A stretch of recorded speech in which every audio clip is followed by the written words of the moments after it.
Number 1. State. Shall refer solely to the national government of the Philippines. Number 2. Standards of professional practice.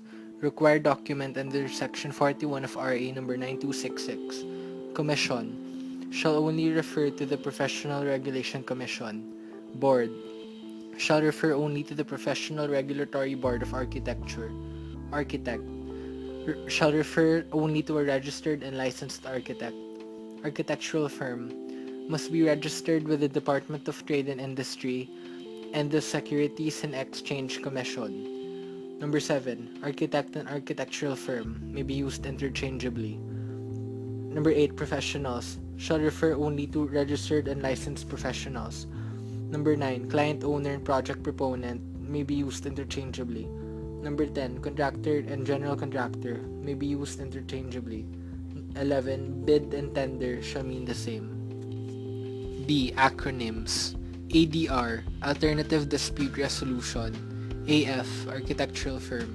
ADC, Architectural Design Competition. AICC, Architect in Charge of Construction. AOR, Architect of Record. BPO, Business Process Outsourcing. CA, Consulting Architect. CEC, Codes of Ethical Conduct. DOLE, Department of Labor and Employment. DTI, Department of Trade and Industry. FPCA, Filipino Professional Consulting Architects. IAPOA, Integrated and Accredited Professional Organization of Architects. KPO, Knowledge Process Outsourcing. MOP, Manual of Procedure. PACS, Professional Architectural Consulting Services.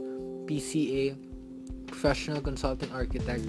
PRC, Professional Regulation Commission. PRBOA, Professional Regulatory Board of Architecture. SEC, Securities and Exchange Commission. RLA, Registered and Licensed Architect. SPP, Standards of Professional Practice. TSP, Temporary Special Permit. Letters A and B of the Standards of Professional Practice tells us the definitions and the meaning of the words that we encounter in the SPP. There are many ways by which a client can engage the services of an architect. The most appropriate method of selecting an architect will depend on the type and complexity of the project. The scope of services will also depend on the method by which the architect is selected. There are 3 methods of selection. First is the direct selection. It is used when undertaking a relatively small project. The client selects his architect on the basis of reputation, personal or business acquaintance, recommendation of an architect's former client, or of another architect. The second is comparative selection.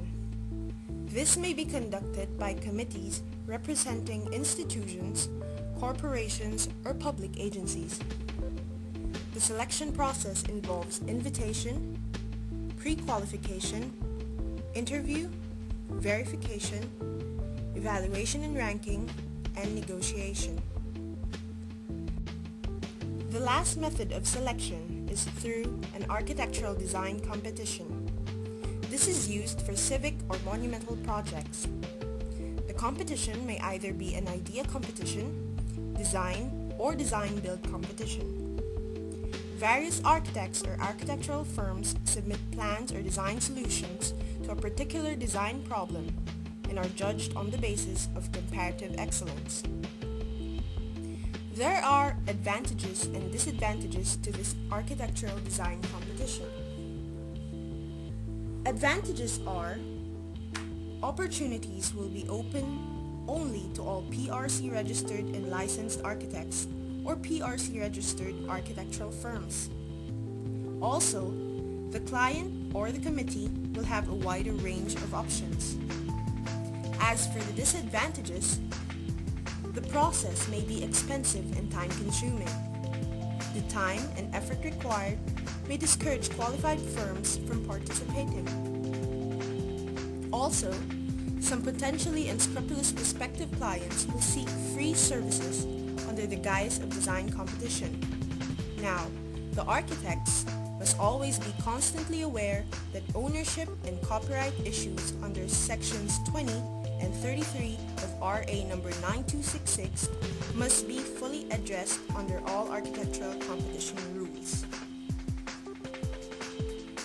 For the procedure of an architectural design competition, the competition should be conducted with the assistance of the Integrated and Accredited Professional Organizations of Architects, or IAPOA, or one of its local chapters, and it should be in accordance with the architect's guidelines.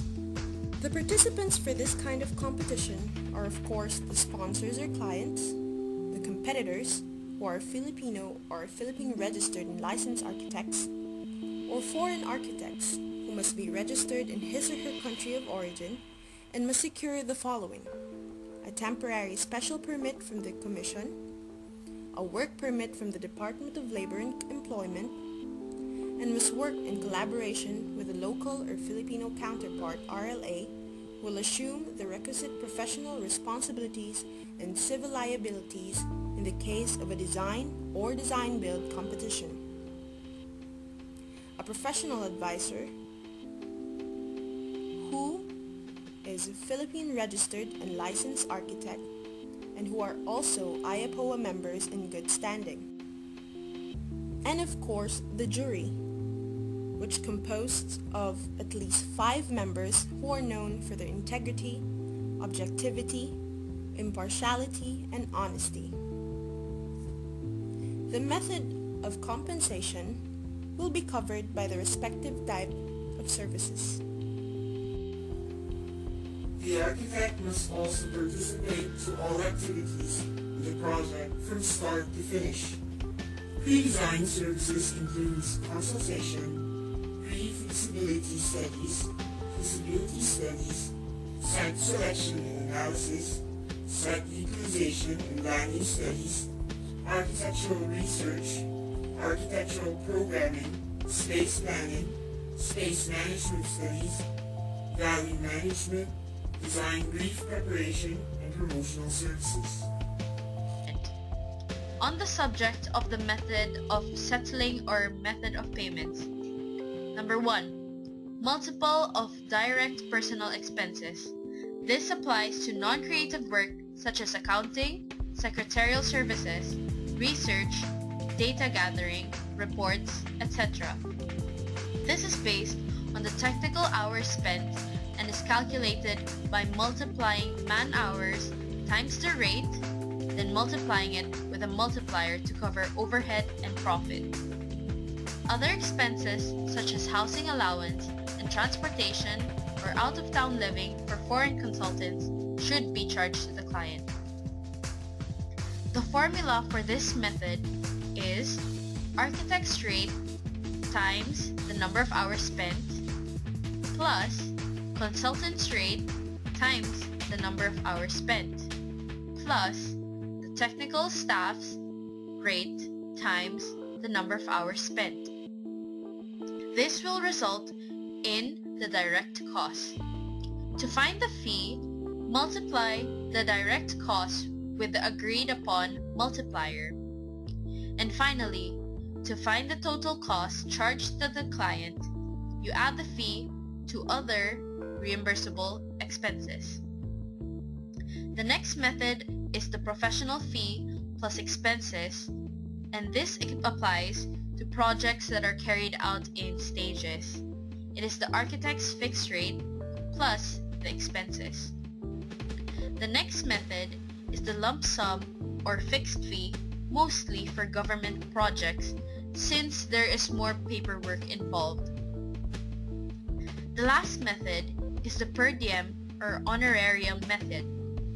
This means is to be paid per day when the architect attends meetings, inspects, or conducts ocular inspections of site, or he or she represents the client in other project-related meetings where data is gathered.